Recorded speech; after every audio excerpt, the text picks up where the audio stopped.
Welcome to episode 3 of the Zach and Matt Show, featuring Zach. And Matt.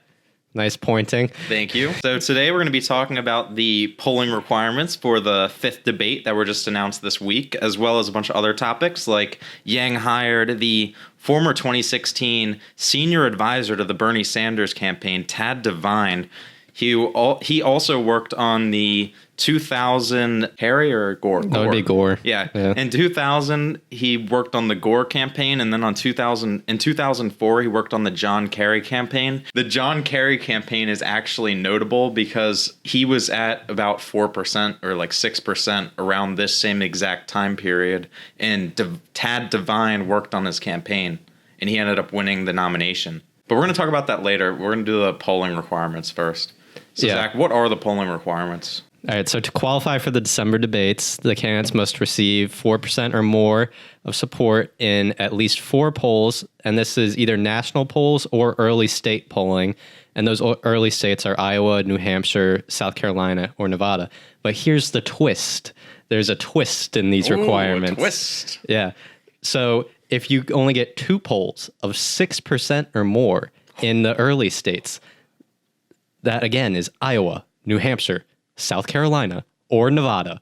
6% twice. That gets you in. Yeah. You don't even have to get the 4% polls. Yeah, but I feel like it's more likely that Yang would get in through the 4% polls. Yeah, but this is where I'm coming at you. Yang, Mr. Tom Steyer, he's going to get in with 2 sixes. Here's the thing. In terms of Yang qualifying, because obviously we'll talk about everyone and who we think is going to qualify, but the main concern is Mr. Andrew Yang. Yeah. So I think so far, if we were to include all the qualifying polls from any date, because the thing is, for the 5th debate, the polling requirement only started, I think, they're only including polls after, I think it's October 13th.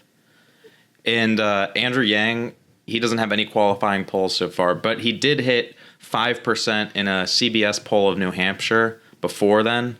And he also, in a CBS poll, hit 4% nationally back in September. So CBS likes Yang. He's hit higher numbers in polls that don't count as qualifying polls. Yeah, don't count by the DNC. Yeah. I think Yang's going to make it for sure because he's the bottom tier of the people that I think are going to make it, though. Yeah. Well, so here's the thing. I think the stage is really going to thin out because a lot of these candidates that are going to be trying to enter the debate stage in December won't even make the November debate. Yeah. That'd be like Julian Castro. I don't think he has. Does he have a single qualifying poll? He might have one. Let me look. He has 0. 0. Beto has 2. Amy Klobuchar, she qualified this week. Yeah, she just recently qualified for the November debate. That brings the number of candidates to 9 for November right now. Mm-hmm. Okay. And Beto would round it out at 10. So for the November debate, you have until a week before the debate to qualify. So I think that's November 13th because the debate's on the 20th. So that would give candidates like Beto O'Rourke about 3 more weeks to qualify. That's going to be hard for him. Yeah. I mean, he could pull it out, but it's not like there's going to be another big debate where he would have some sort of chance to bring his momentum. It's really like a stroke of luck. What is Tulsi at polling? Does she have 1? Tulsi has 1. Yeah. Tulsi's an interesting case because with all the Hillary Clinton Russia asset controversy going on. You think that would help her polling? I think it would. Yeah. She would get people who are very anti-establishment might show some sympathy towards her campaign. Yeah. Ooh. I don't think she's going to make the November debate. I don't think she will either, but I would who do you think has more of a chance, Tulsi or Beto? I might Tulsi's not going to drop out even if she doesn't make the debate. She's already proven that. So, whereas I think Tulsi has a better chance of making future debates than Beto, but this one, since Beto already has 2 qualifying polls, I'm thinking that he has a better chance for the November debate. Yeah. For the December debate, the only person outside of, we already know the top 5 are going to qualify. That's Biden, Warren, Sanders, Buttigieg, and Harris. But I think the only other people that would really have a shot potentially are obviously, I think, Yang. I don't know necessarily if Booker, I don't even know if he's hit, when has he hit like 4% recently? No. I mean, I don't really follow the Booker polls too much, but like I know Yang's the examples I think listed Booker has earlier. less of a chance than like I would think Klobuchar. Yeah, I honestly and- think Klobuchar would have a better chance because she kind of has momentum on her side right now. Yeah. Like the media. I mean, the media has always liked Cory Booker. I mean, he's kind of a likable guy, but Yeah. we don't really. It's more about the policies, at least for us. I think like a lot of. What about Tom Steyer? You think he's Yang going to make voters. December? Well, that's so. I think the 2-6% things are a good path for Steyer to go. Because he just pumps money in the early states. If he can get 2-6% polls I feel in like the if early you're states. getting 2-6% polls, you're going to naturally get a bunch of 4% polls. Yeah, but yeah. But nationally, he doesn't poll. He that doesn't. high. He does not poll well nationally. Yeah. but he does well in the individual states. That's what happens when you spend $50 million of your own cash. We talked about this Actually, last well, time. Yeah. I don't know. Does he have the donor? I don't know if he has 200. You have to have 200,000 donors to make the December debate. I don't know if he has that. I think He could probably get it. Because I think he has a large amount of donors because what he used his email list. Yeah, for well, like his. Didn't he? I think this is a thing. So he sold merch that was just like anti-Trump merch, and that counted qualifies as as a donors. donation. Yeah, that's how he reached his donor That's requirement. really silly. It is. I think merch should qualify, but it should be like campaign merch. I don't see how like a impeach Trump sticker, unless does it say like Tom on it or something? I don't know. I don't think so. I don't know that off the top of my head. I think I'd say Steyer has about. I mean, it's sad to say this, but I think like Steyer has about as equal a chance of Yang making it. And when I say that, I think Yang's going to make it. Like I'm pretty confident he's going to make it. I think Yang and Steyer will both make it. Yeah. That will round it out. That would and that would put the stage at 7, and then I think the 2 maybes are Klobuchar and Booker. So I think the max it could get to is 9. I really don't see Beto or Tulsi pulling it out to the December debate. No, because I don't think. I mean, it's going to be. We already talked. It's going to be a stretch for Beto to make November. I don't think Tulsi's going to make November. Booker's made November, but I just don't really see a path for him getting to December. So here's where we're going to be. If we have in December about like 7 to 9 candidates on the stage, I think that's what it will be between. If it's 7, that is going to be so good for Yang, because at that point the media is going to have to take him seriously, because he should already be taken seriously, but unfortunately he's not. Yeah. Because at that point he'll have passed Booker. Like there's no disputing anymore. Booker isn't in the debate. Yang is. And here's where I'm thinking: the smaller the stage gets, the better it will help Yang, because his message will get out there more. So. Yeah. Once the stage gets smaller, I think his rate of growth will increase more. Yeah, well, that's what because his exposure will go up. So I was watching a video by Paget Kagi yesterday, and I think she made a fantastic point that basically, like, the December debate is probably the most important debate of the whole campaign, because she made 2 good points. One, it's like is there a debate in January? There probably is, but I think it's like more geared towards Iowa. Yeah. So this is like the last, I think, like debate. Dude, every future debate is the most important debate for him. Obviously.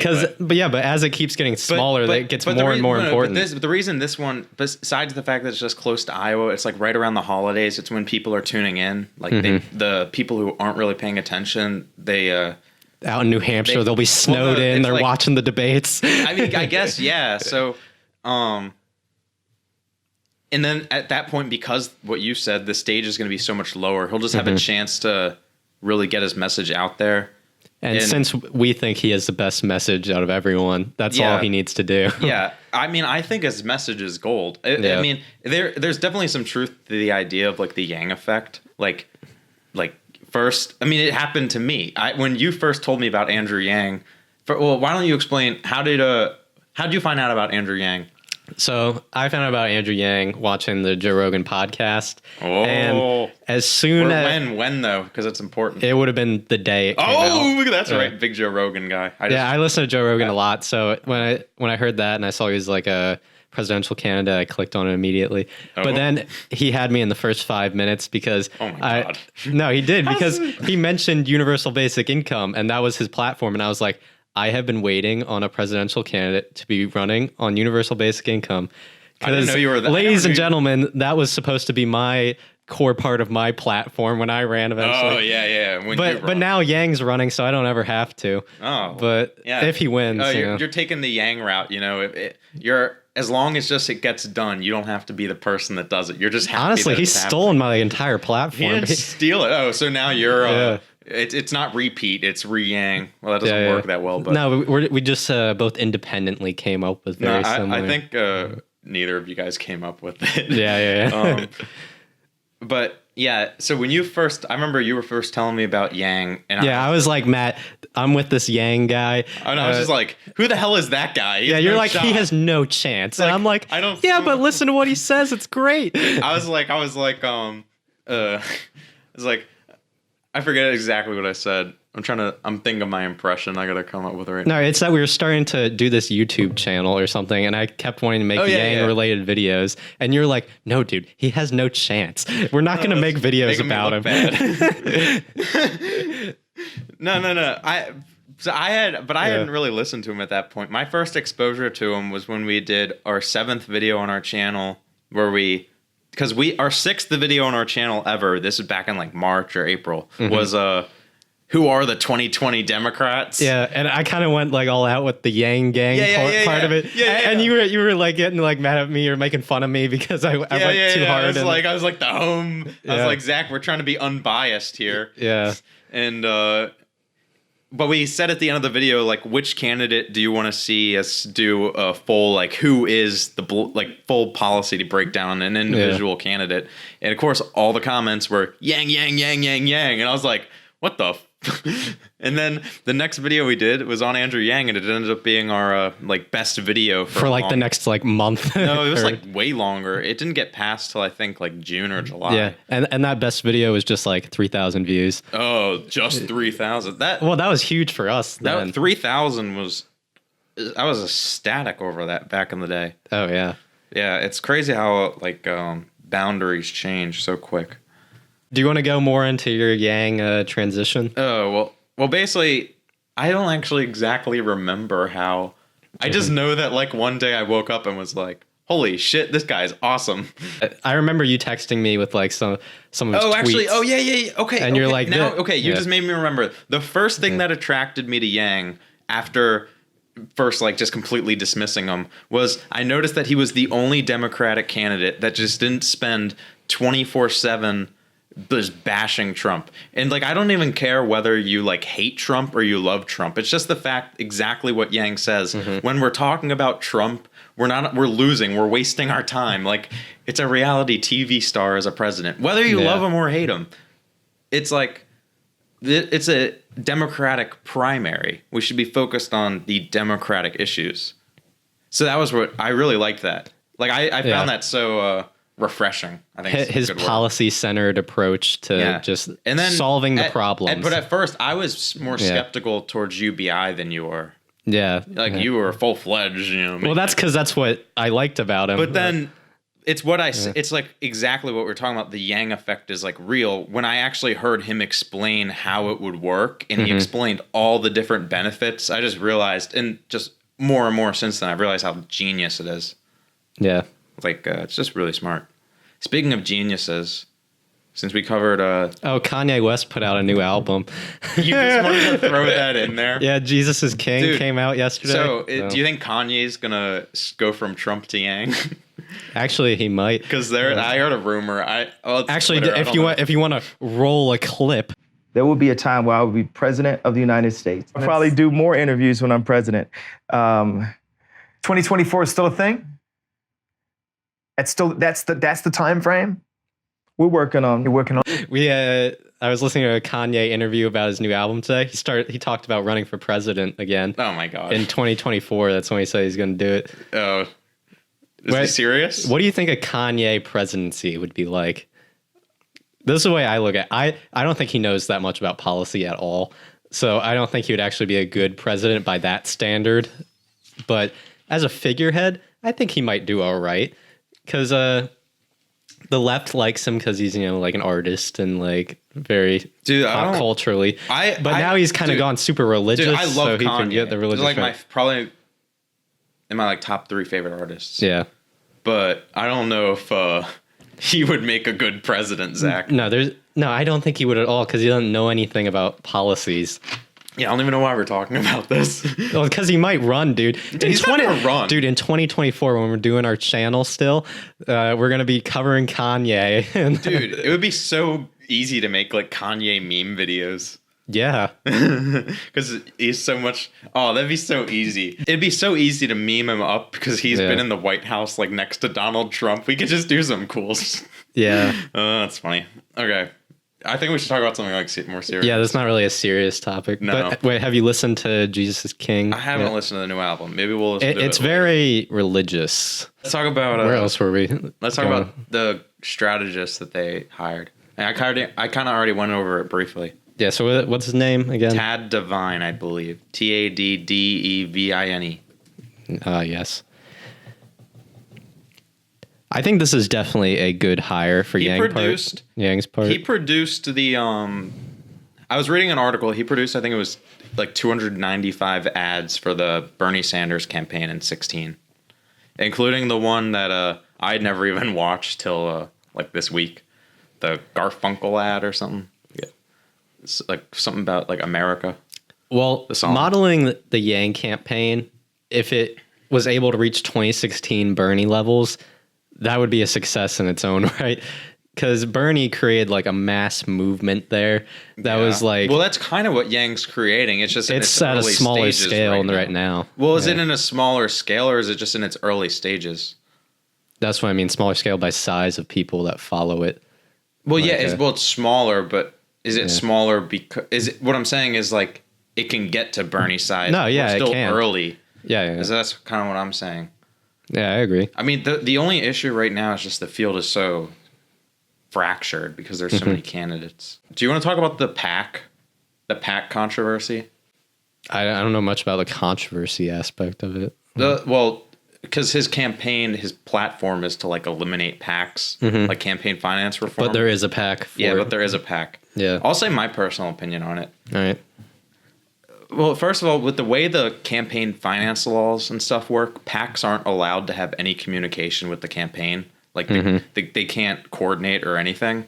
So if like an independent PAC comes out in the first place, it kind of puts your campaign in like a tough spot because you're not really supposed to interact with them that much. Yeah.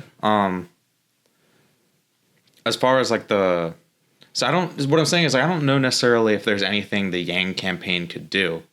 Like, I guess in theory they could speak out against it, but then you're denouncing like your own supporters who want to use their money to help you. Now, the argument, well, Yang was saying is like, I mean, that's the way our current system works.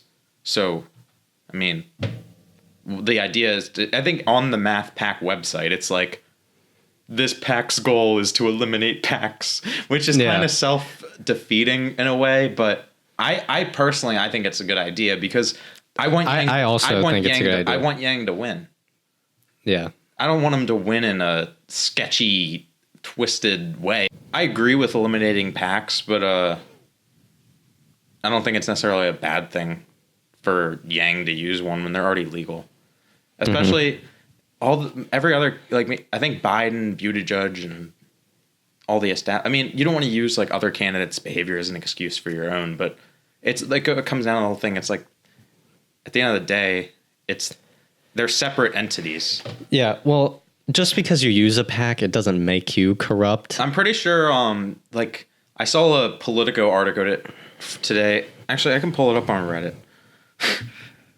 Even though I was supposed to have sworn off Reddit. A user named Bounceback2 just donated $1,500 to the Yang campaign. I see it on Reddit. Thank you so much, Bounce Back 2, if you're watching this video. That is a big contribution. You are a huge supporter. I feel like I could have given a better... Yeah. You're very large. I don't know. You give big money. Big money. Yeah, it's an investment. He spent 1.5 freedom dividends. Okay, I see you, your boy Yeetus the fetus. What? Yeetus the fetus? He just bought a $35 math hat. Thank you so much. That money's going to help out the campaign. What are you looking at right now? Reddit. You're just giving people shout outs going through their Reddit? Yeah, why not? Okay, I can't find what I was looking for. Dude, I don't really care about the whole PAC money. I don't think it's a big controversy. I know it is a big, I don't know. It's like it's a Twitter controversy type deal. You know what I mean? And like, it's like I don't know how much, I don't know if like the average voter is out there like worried, like which candidates have a PAC supporting them and which don't. I mean, because as long as the candidate, I think what matters is as long as the candidates themselves personally swear off like the big corporate donations. If there's outside PACs outside of your sphere that you're not even supposed to have any communication with by law, I think it's fair game in the current system. Most Democratic candidates is in their platform is to get rid of PACs. I think it's also pretty easy to tell who is slightly corrupted and who's not. And Yang is very clearly an authentic candidate and has not changed his message to go towards corporate money of any kind. Exactly. We have interviews all the way back, I think, to like 2011. No tie. Same guy. I like how that's your measure. No tie, dude. He's great. No. Because think about it. If he used to wear a tie and then now he didn't wear a tie, you'd be like, oh, is he trying to... No, I'm just kidding. He did wear a tie at one of the Obama things. Well, I think I did. Do you think he's going to wear a tie when he's president? That's the switch. When he gets into the White House, he's going to be wearing a tie. There would definitely be some outrage if he didn't wear a tie when he was president. People would definitely complain about that. Especially like Fox News, they'd be doing because they had the storyline for like 3 days being Obama's tan suit that he wore. Yeah, dude. Honestly, okay, I don't know. I don't think Fox News is as bad as like people think. Now their opinion hosts, they're all awful. Yeah, like Sean Hannity drives me insane. But Brett Baer and the daytime news, like they do fine. Well, like Shepard Smith, he was pretty good, but he just left. Yeah, I think. Do you know where he's going now, or if he's like off for a few months, and then he's probably gonna like get a gig somewhere else. I think Brett Baer's pretty good at his job. Chris Wallace, I think's good. But they really just embarrass themselves when they spend like 3 days talking about the color of a president's suit. Yeah. I watched this video on YouTube. It was comparing like Fox News's coverage of Melania versus Michelle Obama. Oh. And it's just like Fox News, like they just play like 10 seconds of Fox News being like, why is everyone talking about what Melania was wearing today? And then it flipped back to like Michelle Obama Fox News coverage, and they're like, today Michelle Obama wore this, how dare she? And it's just that going on for a while. It's pretty funny. They make it fit. They make the clips fit very well together the way they did it. Yeah, the actual news part of Fox is not too bad. Well, it's the opinion hosts.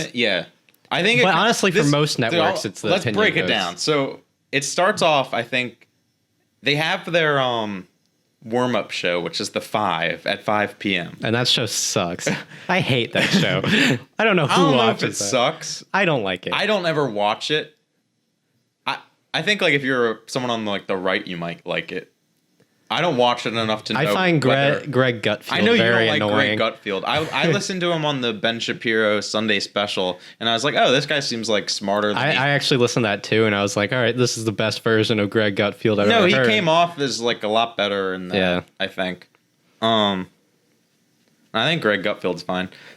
That's kind of just like the warm-up show. That's just like your average Fox News show. Like if you were to combine, I think like the craziness with the sanity, that's what you get is like the 5. It's just like your average Republican leaning like talk show. But then you jump in at the 6 o'clock hour with Brett Baer, and that shit is straight fire. 100% news. Now, they won't talk about, like, certain Trump stuff as much. And they might sometimes, like, be talking about, like, stuff that shouldn't necessarily, like, you kind of get what I'm saying? Yeah. But it's not that bad, is what I'm saying. But then to 7 o'clock, you can find equally outrageous things on other networks. I think, like, their right bias on, like, that 6 p.m. hour is just, I don't even think it'd be as bad as, like, the left-wing bias on, like, that's kind of what I'm saying. And honestly... But then from 7 p.m., it's, like, it's still not complete crap, but the quality starts going down, and then you get to Tucker. I like to call it Tucker time at 8 p.m., and then the quality starts decreasing a little. A lot of people don't like Tucker Carlson. I think Tucker Carlson. He has Yang on sometimes. Yeah, I think Tucker Carlson's fine. I know, like, some people think he's, like, racist, and you could probably. I don't know enough about the exact statements. You could say that he is racially insensitive. Yeah. I think that would be. I think it's a big. You have to. I don't think you should call someone racist unless you, like, truly know they're racist. I don't think he has any malicious intent. Yes, there's a difference between saying racist things or saying things that are racially insensitive versus actually being racist, because it's about the person's intent. Now, just because, I don't know, that's what gets in the whole, like, speech thing. I'm not ready to have that conversation. Anyways, but then you get to the 9 o'clock hour. I don't know who's on 9. Hannity. Is that who it is? Or is he on a 10? No, he's 9. I think he is 9, because I think they line him up with Maddow. Oh, wait, don't they have like Laura Ingraham or something? Oh, yeah, she's at 10. She's at 10? Yeah. So I haven't ever watched her show. I don't know. I don't ever watch any of this crap. I haven't watched it in years. It jumps, I think, to Hannity at 9, and that's just when it goes downhill fast. That guy will say anything to defend Donald Trump. Hannity is the worst show. It really is bad. Like, and then it gets to Laura Ingraham. I'd say she's kind of, like, equally as bad, but maybe a little bit better than Hannity, because Hannity's so bad. And then after that, it starts increasing again as it gets like later in the night. And then I don't know. I never watch Fox at Friends. I'm never up that early. Yeah, I've seen it going to bed sometimes. Yeah, I think CNN just kind of has. Well, here's my problem with. I love CNN. Okay, I love certain parts of CNN, and the graphics are fantastic. That is what I love about CNN. Yes. There is nothing like watching like a debate or like a freaking election night. Their election night coverage is amazing. Yeah, they're fantastic. Their graphics are so good. They have like the best sound effects, the best music. You turn back onto Fox News. Oh, you got Wolf Blitzer up there too. If you're watching on Fox, if you go from like CNN to Fox News, you go from like 2040 to like 1860. Oh, it's such a drop off in terms of graphics. Yeah, like why is Fox News so ugly?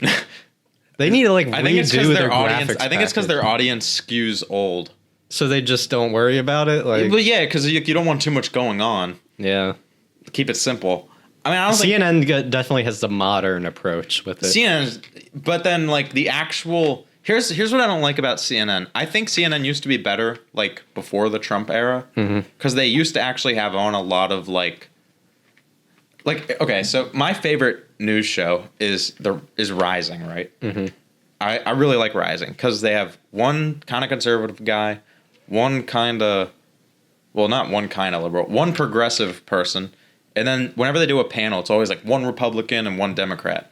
CNN, it's like all the hosts skew liberal, and then all the panelists they bring on also skew liberal. So it just ends up creating it basically ends up being like the first question to the last Democratic debate, as in everyone's just trying to come up with like the best talking point to bash Trump. CNN does a horrible job of having conservatives and stuff. They used to have them on. Trump ruined everything, honestly. He kind of did. As soon as Trump got there, then they would just have Trump hacks in there. Yes. And then they stopped having the Trump hacks. Which I think's fine. Like, you don't need to have the Trump hacks. But then they just started hiring Republicans who are no longer Republicans. Exactly. So that they can put conservative or Republican by their name, and they just never defend them. Yes, here's an example. Ever. Is like Anna Navarro. Yeah. They have her on as a Republican strategist. She supports Democrats in the election. She hasn't been a Republican since 2015. It doesn't make sense. Like, you could be a Republican and despise Trump and call yourself a Republican still, because you're still going to like vote for like Republicans in office. I mean, even you could say like, oh, I don't want to support the congressmen and congresswomen who are supporting Trump, but then vote for their primary opponent. You're still a Republican. Push for your values. Don't switch to the other side.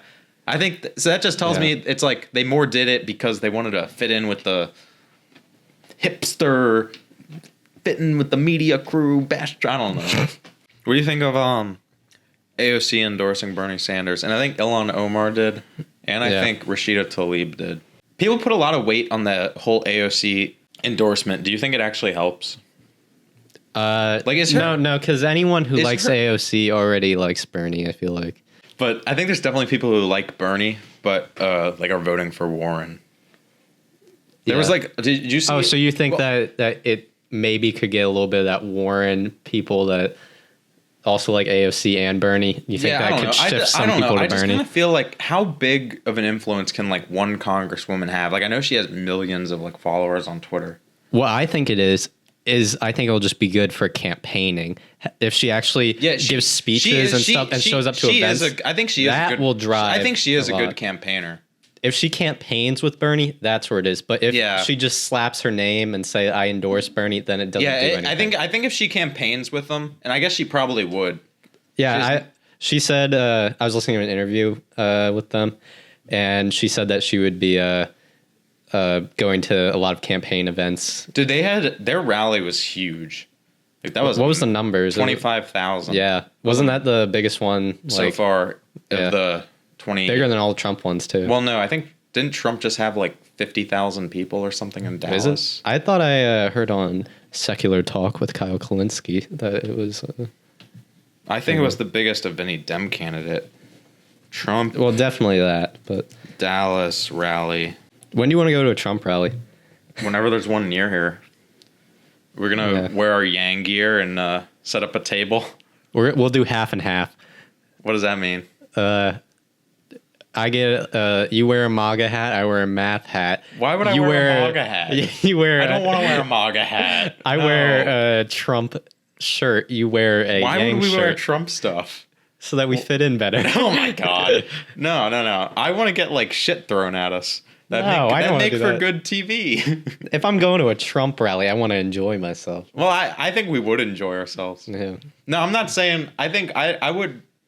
I think we could wear like a generic. Let's just wear political shirts over our Yang gear, and then we'll be like fake Trump supporters. I don't want to actually wear the Trump stuff. I'm not that. Yeah. I don't even own any Trump stuff, so it's like we'd have to buy it for that. I do have Trump socks. I have Trump socks that say like, "We're gonna make America great again." I bought them because I thought they were funny. Dude, what's your opinion on Trump? Be honest. What do you think of him? It's a very loaded question. All right, I'll try to take a shot. Here's where I am with Trump. I don't think he knows much about policy, and I don't think he's willing to learn much about anything. I would agree. I think his knowledge is stuck in the 90s, and he hasn't really developed people actually much say past that. Like he one thing about Trump is he has been like this China trade policy crap. He has been talking about it like since the 80s, and like making the countries pay more like their fair share. He's been talking about that since like the 80s. I don't know. I also think he's too emotional. His personality is what's wrong. That is definitely the issue. He does not have the personality type to be president. He's not reasonable. He's not agreeable. Yeah. He's not. His ego gets in the way too much. He's too reactive. Mm-hmm.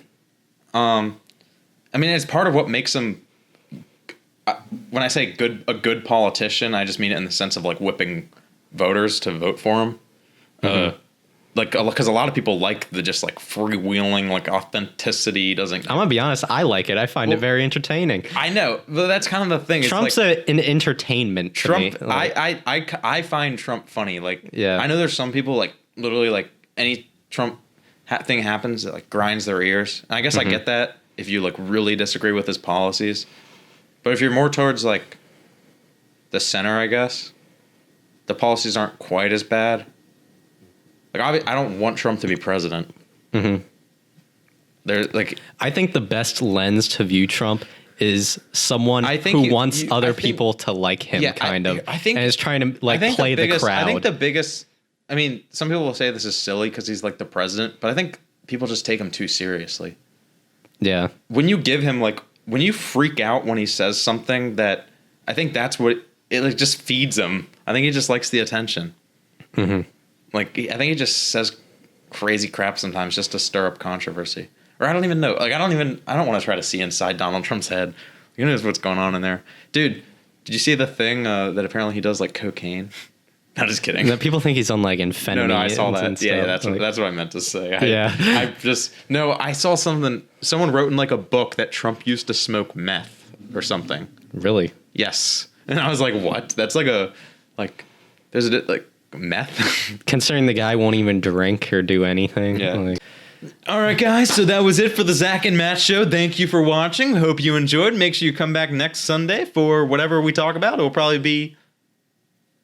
We don't know because the week hasn't happened. It hasn't happened. It could be a big surprise. All right, wait, let's make predictions for what you think will happen next week. Oh, predictions? Oh, so you do want to do another segment. Cool.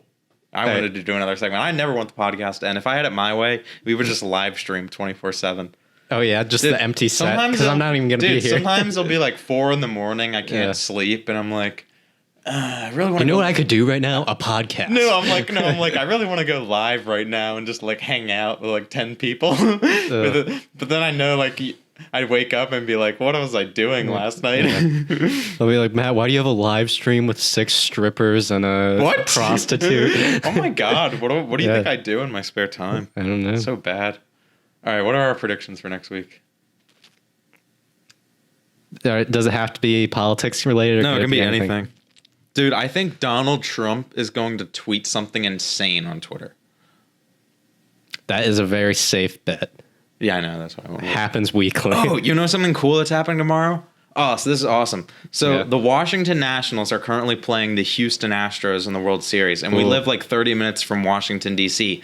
And I'm a big Nationals fan. And I have tickets to World Series Game 5 tomorrow. And Trump's going to be there. Oh, it's going to be glorious, dude. Fox is where you watch the World Series, baseball fans. But anyways, it's going to be so glorious. He's going to be booed so loudly. It's Washington, D.C. They voted 97-3 for Clinton. Oh, dude, I'm gonna feel bad for him a little bit because I feel that's gonna hurt his ego. I feel like getting booed. There's no way he wants to be booed. No. So this is my joke. So I told my dad, I was like, is the RNC gonna spend $3 million to buy up World Series? Yeah, just tickets so Trump's feelings don't get hurt. A bunch of paid supporters. Yeah. You're gonna because it's gonna be funny. I don't know. It's gonna be interesting. I'm pretty excited about it. Yeah. It'll be fun to be in the crowd. And I've actually Are you gonna boo? I think this will be the first time I've ever actually been to a Trump type event. It's not a Trump event, but I've never been to a rally where Trump is. Yeah. So I don't know, it'll just be interesting. You'll be around his energy. Yeah, I'll be able to feel it in the air, whether it's negative, positive, or something in between, or out on Earth 5. Thank you for watching the Zach and Matt Show, episode 3, the only all Trump podcast on the interwebs. We are the only all Trump podcast, all in on Donald Trump. Bye. See you next week. Hold up. Let me see the outro. All right, guys. Thank you for watching the Zach and Matt Show. Make sure you tune in next Sunday. We're going to be back every single week until the day we die, just like the freedom dividend. Yikes. All right. Bye. Yikes.